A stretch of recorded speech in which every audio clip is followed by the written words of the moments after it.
बल्कि सच में कि मुझे लगता है कि पूरे हिंदुस्तान की सबसे बढ़िया शिवपुरी अगर कोई है तो वो हमारे फतेहाबाद की है। और मेरा भी इतना दिल करता है कि दुनिया में कहीं पे भी मरूं लेकिन मेरा संस्कार यही होना चाहिए। आज जन्मदिन के दिन मैं ये कामना कर रही हूँ, देख लो।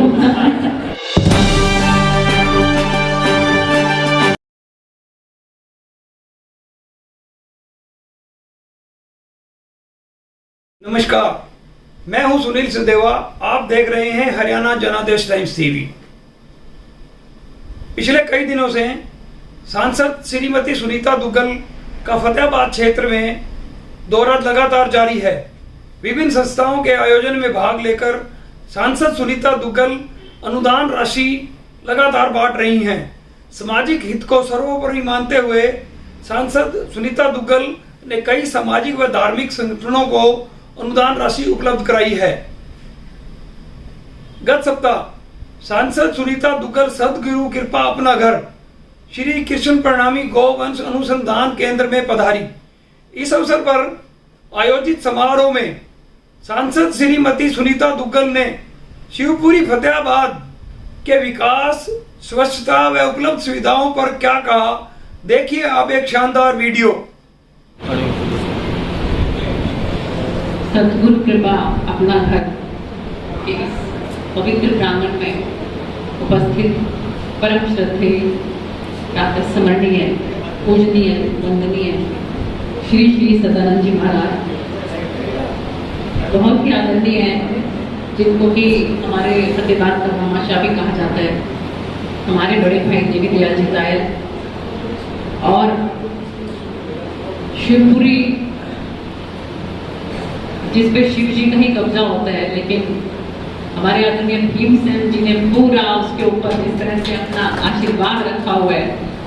बल्कि सच में कि मुझे लगता है कि पूरे हिंदुस्तान की सबसे बढ़िया शिवपुरी अगर कोई है तो वो हमारे फतेहाबाद की है। और मेरा भी इतना दिल करता है कि दुनिया में कहीं पे भी मरूं लेकिन मेरा संस्कार यही होना चाहिए। आज जन्मदिन के दिन मैं ये कामना कर रही हूँ, देख लो। और आनंद श्री सुभाष अग्रवाल जी, विनोद कुमार जी तायल, जो कि बहुत मेहनत से यहाँ पर इस आश्रम में काम में लगे रहते हैं। हमारे भाई अशोक भूकर जी भी बहुत मेहनत से काम में लगे रहते हैं। सुरेंद्र मित्तल जी, नरेश सरदाना जी, सुनील सचदेवा जी, जगजीत सिंह जी, सुनील बंसल जी, जितेंद्र सिंह जी प्रधान, अरुण सेठी जी, विक्रम शर्मा जी, ताहिर हुसैन जी, नरेश टीकू जी, साहबान गोदारा जी, सतपाल अरोड़ा जी, व अभी जिन्होंने बहुत ही सुंदर भजन सुनाया, प्रदर्शन किया, पवन तिवारी जी, और सभी यहाँ पर उपस्थित हमारी संगत, हमारे छायाकार बंधु। सचमुच जो है, देखो जन्मदिन आते रहते हैं, जाते रहते हैं, लेकिन जन्मदिन है, चाहे विवाह का बंधन है, चाहे हमारे हिंदू धर्म के हिसाब से कोई भी संस्कार क्यों ना है। आपका जब जन्म लेते हैं तो नामकरण संस्कार होता है और बड़े बड़े होते हैं, जैसे जैसे उसके बाद आपका पाणी ग्रहण संस्कार होता है। और इस तरह से सभी संस्कार, 16 संस्कार मेरे ख्याल से नहीं करते करते लास्ट में आपका अंतिम संस्कार होता है। तो कोई भी संस्कार हमारा क्यों ना हो, उस संस्कार के अंदर जो उपस्थिति है, जो लोग आते हैं, उनकी भावनाएं कैसी है, वो बहुत बहुत मायने रखता है। कि बच्चा, आपके यहाँ पे बच्चा पैदा हुआ है, बच्चे ने जन्म लिया और बहुत अच्छी शुभकामनाएं लेकर अगर वहां पर लोग उपस्थित होते हैं तो सचमुच वो शुभकामनाएं, वो दुआएं बहुत फलती है। ऐसे ही किसी के विवाह समारोह में हम जा रहे हैं तो हमारा मन ये होना चाहिए कि प्रभु इस जोड़े को खूब खुशियां बख्शे, इनकी लंबी उम्र हो और आगे जो इनकी संतति हो वो भी हमारे समाज को, हमारे देश को आगे बढ़ाए। और एक हम ये सोचें कि भैया खाने में तो बढ़िया है नहीं, ना चाट है ना कुछ है, क्या शादी है। इस तरह की भावनाएं लेके नहीं जानी हमें।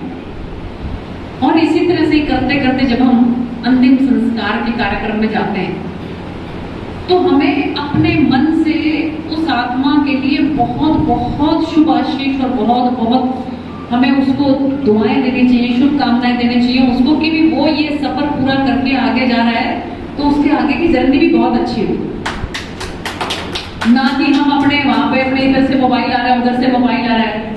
ये तो दुनियादारी जब तक हम हैं, हमारी आखिरी सांसें ही चलती रहेगी। लेकिन किसी भी संस्कार में आप जाएं, आज के मेरे जन्मदिन की जो आपको रिटर्न गिफ्ट है वो यही है कि आप किसी भी संस्कार में क्यों ना जाएं, बच्चे के संस्कार में जाएं, शादी के संस्कार में जाएं, अंतिम संस्कार में जाएं, आपकी भावनाएं उस आत्मा के लिए अंदर से उसके लिए आपकी दुआएं निकलनी चाहिए, ब्लेसिंग्स निकलनी।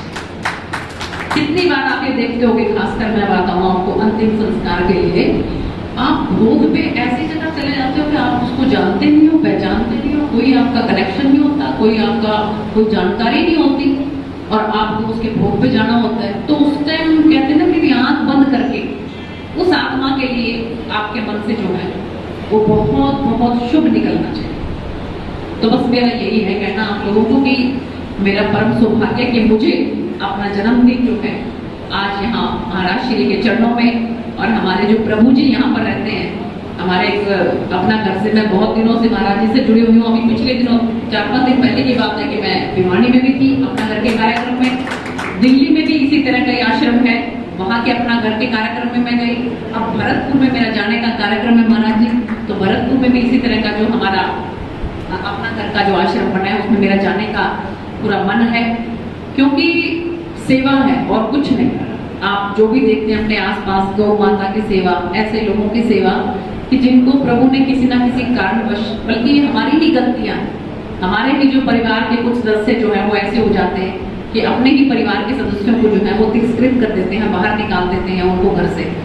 और इसीलिए जो है जब मुझे बताया गया कि ये वृद्धाश्रम यहाँ पर बनना है और आपको उसके लिए सहयोग करना है, तो मैंने बिल्कुल कोई दूसरा थॉट ही नहीं आया दिमाग में, बस ये है कि यहाँ के वृद्धाश्रम के लिए तुरंत प्रभाव से आप जो है MP लेट से दो, ताकि यहाँ पर वृद्धाश्रम बन सके। और हमारे जो भी हमारे वृद्ध हैं, देखो जो दुआएं हैं ना, जो दुआएं हैं उनमें बहुत ताकत है।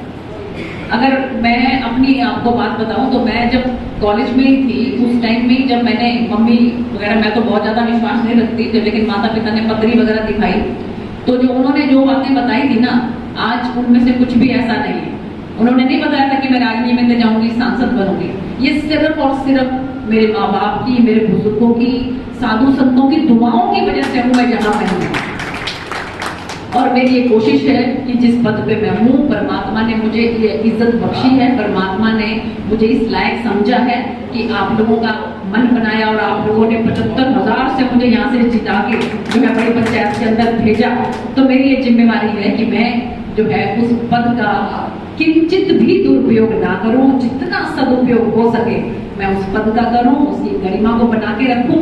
और यही मेरी पिता परमात्मा से प्रार्थना है। आज अपने जन्म दिवस के उपलक्ष्य में आप देखिए कि मेरे लिए इससे सौभाग्य की क्या बात हो सकती है। माननीय प्रधानमंत्री जी का संदेश आ रहा है जन्मदिन पर, अमित शाह जी का भी मैं गई थी तो फोन उन्हीं का ही आ रहा था कि बहन जी कहाँ मना रहे हो जन्मदिन, आपको बहुत बहुत शुभकामनाएं। तो जो देश की बड़ी से बड़ी पंचायत है, जो हमारे बड़े से बड़े नेतृत्व जो हमारा कर रहे हैं, वो लोग हमें शुभकामनाएं दे रहे हैं, इससे बड़ी मेरे लिए सौभाग्य की बात क्या हो सकती है कि मैं यहाँ हमारे महाराज श्री के चरणों में बैठकर और कृष्ण जी को याद करते हुए यहाँ पर, और हमारे जो वृद्ध यहाँ पर मौजूद हैं उनके उपस्थिति में, और जो हमारे प्रभु जी यहाँ पर हैं उनको प्रभु जी कहा जाता है अपना घर में, जो हमारे यहाँ पर कहाँ से भी लेकर और उनको फिर यहाँ पर आकर जो है अपना घर के अंदर रखा जाता है, उनको लगे कि ये अपना घर है। तो मैं बहुत बहुत इस बात के लिए धन्यवादी हूँ और बहुत बहुत शुक्रगुजार हूँ, और मैं आपको अपनी खुशी बयान नहीं कर सकती। बहुत बहुत धन्यवाद, आप लोगों ने इतनी दुआएं मुझे दी, इतनी ब्लेसिंग्स। शहर फतेहाबाद की स्टेट बैंक रोड पर स्थित इलेक्ट्रॉनिक्स, फर्नीचर व हॉलमार्क ज्वेलरी का फतेहाबाद जिले का सबसे बड़ा शोरूम विशाल टीवी केयर शोरूम पर उपलब्ध है देश के प्रसिद्ध ब्रांड के इलेक्ट्रॉनिक्स उत्पाद कुशल कारीगरों द्वारा बनाया गया अत्याधुनिक फर्नीचर, हॉलमार्क ज्वेलरी के बेशुमार गहने शुद्धता की गारंटी के साथ एक छत के नीचे आपको मिलेगी इलेक्ट्रॉनिक्स, फर्नीचर व ज्वेलरी खरीदने की सुविधाएं। सैमसंग व हायर का एक्सक्लूसिव शोरूम यहाँ आप खरीद सकते हैं अपनी जरूरत के अनुसार अंतर्राष्ट्रीय क्वालिटी के इलेक्ट्रॉनिक्स उत्पाद। बिक्री के बाद कंपनी की ओर से शानदार सर्विस की सुविधा उपलब्ध है। हमारे यहाँ पर सोनी, वन प्लस, जिदाता, Livpure, General, Carrier, Havells, Vikram cooler, Bajaj, Usha, Samsung, Haier के उपकरण उपलब्ध है। हमारे यहाँ पर Bajaj Finserv, IDFC first bank, HDFC bank, HDB financial services की लोन सुविधा उपलब्ध है। क्रेडिट कार्ड से भुगतान करने पर 22% का कैशबैक उपलब्ध है। 8000 की खरीदारी करने पर एक इनामी कूपन भी दिया जाएगा। एक बार सेवा का मौका दें। विशाल टीवी केयर इलेक्ट्रॉनिक्स, फर्नीचर व हॉलमार्क ज्वेलरी, नजीक स्टेट बैंक ऑफ इंडिया, अनाज मंडी के पीछे, फतेहाबाद।